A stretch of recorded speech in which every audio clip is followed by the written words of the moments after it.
action ng DICT po. Mr. Chair, with your permission, I have a short opening statement lang naman. Kahit mahaba, sir, basta matapos natin yung deepfake. So, Mr. Chair, mga iginagalang na senador, magandang umaga po. Ang pagdinig natin ngayong araw ay naglantad ng isang mahalagang katotohanan. Ang fake news ay hindi lang usapin ng pananalita o opinyon. Ito ay nagsisilbi ngayong gateway crime po. Ang fake news sa internet ay hindi basta maling balita. Kadalasan, ito ang simula ng mas malaking krimen. Dito nagsisimula ang panlilinlang na humihila sa mga tao, lalo na sa mga kabataan po, papunta sa illegal na sugal online, mga financial scam, at sa bandang huli sa pag-abuso at pagsasamantala ng mga bata po online. And Mr. Chairman, isipin nyo lang po, bakit hirap ang Meta na tanggalin to? Negosyo po nila to. Ang negosyo po nila, ganito po kalaki kinikita nila. Between 20 to 30 billion sa Pilipinas po. Tanungin nyo na lang po magkanong tax binayad nila. Kayo na lang po, Mr. Chair, magtanong yan. Ang kumikita nila para sa tambayan po, sa bawat 10, ganito po ang business model ng mga social media platform. Views translates into ad revenue. So kumikita sila sa ad revenue. Siyempre, pag maraming nanonood ng isang bagay, mas makakapagbenta ka ng ad revenue. Ito po ay pagsasaliksik lang po namin, sa bawat 10 views po, kumikita sila ng piso. Kaya po, kung lalo na sa inyo, Mr. Senator, 20 million followers, tignan nyo na lang po yan. Pagka 20 million ang tumingin sa inyo, 20 million pesos kagad kinita nila in potential ad views. Ganyan po natin tignan yan. And bakit po si TikTok madaling kausap? Patunayan ko rin po yan. Nung kinausap ko TikTok, wala akong problema sa kanila. Hindi ganun kalaki ad revenues nila. So dalawa pong platform ang malaki ang ad revenues natin. Facebook, under Meta, YouTube, under Google.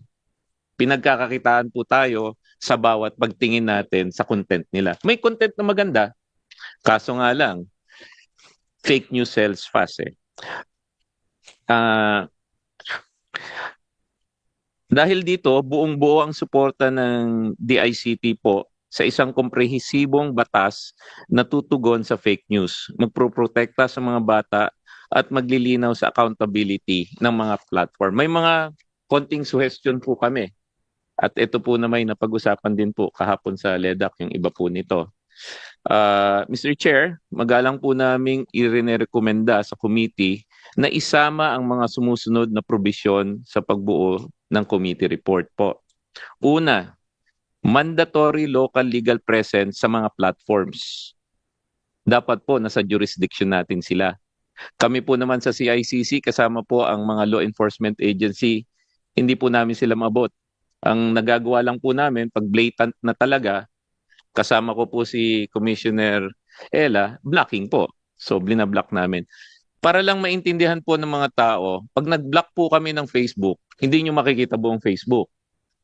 Tatamaan po dyan yung mga nagkakalakal na kababayan po natin, na disente naman na nagnenegosyo. Kaya hirap po kami.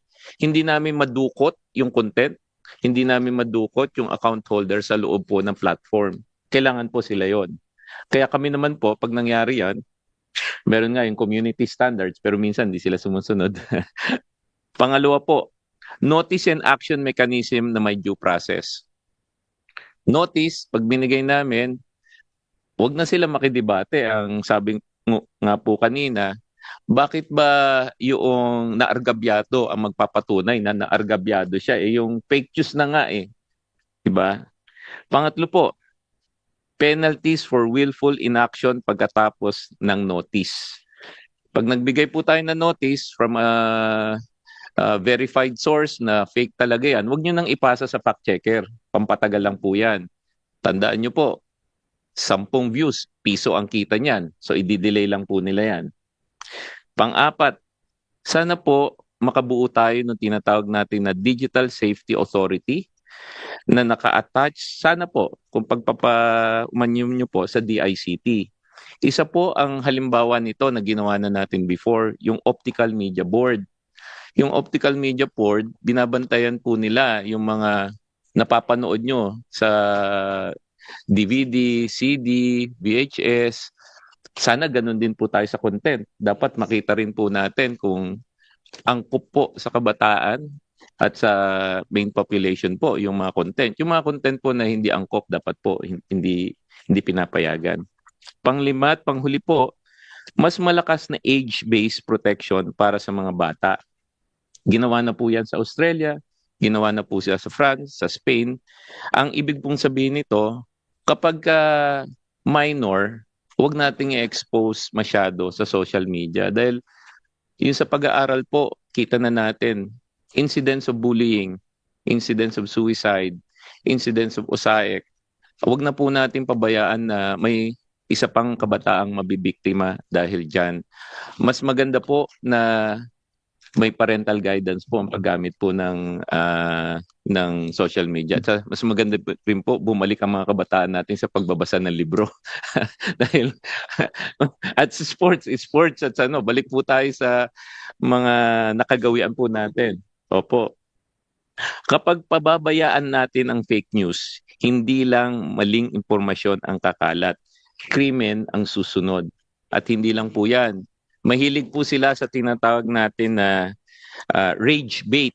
Rage bait po, gustong-gusto po nila pinag-aaway ang mga tao.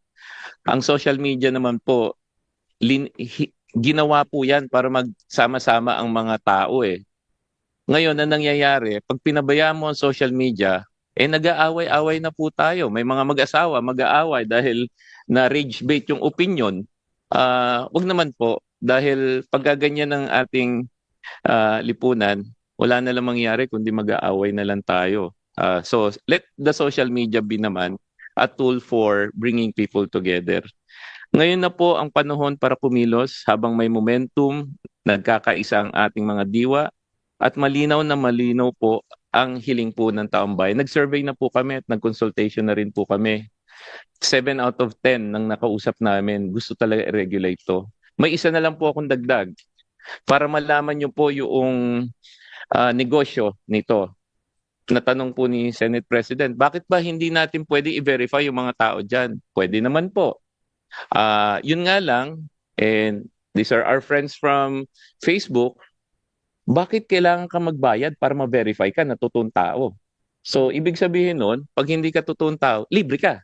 Pag ayaw mong pakita yung personality mo dahil baka may gagawin ka na hindi ka nais-nais, libre ka. Bakit pag totoong tao ka at gusto mong masabi sa buong mundo, ako po, si Henry Aguda, may checkmark po ako. Bakit ako kailangan magbayad? Hindi ba dapat pwede ko i-volunteer? Yun lang po, Mr. Chair, ang namin, ang opening statement po namin. Ah, maraming salamat po. Napakaganda po. Nakausap niyo na po ba ang Meta tungkol dito? Kung sa mga bagay na to? Nako, Opo. Mr. Chair, ano ko po yan? Ay, nako, best friend po yan. Para po kaming frenemies. Kung i-share ko lang po, last year po kasi, nandun din po ako sa Comelec Advisory Council. So kami rin po yung nagbabantay ng automated election. So sinuwerte po ako at na-appoint po ako bago mag-Mayo. So, ang daming fake news kumakalat. Kailangan pong bantayan natin ang election process from fake news kasi nakakagulo eh. Ang dami po. At umabot na po ako sa punto na sumulat po ako mismo kay Mr. Mark Zuckerberg. Sumagot naman po. Hindi sa Facebook.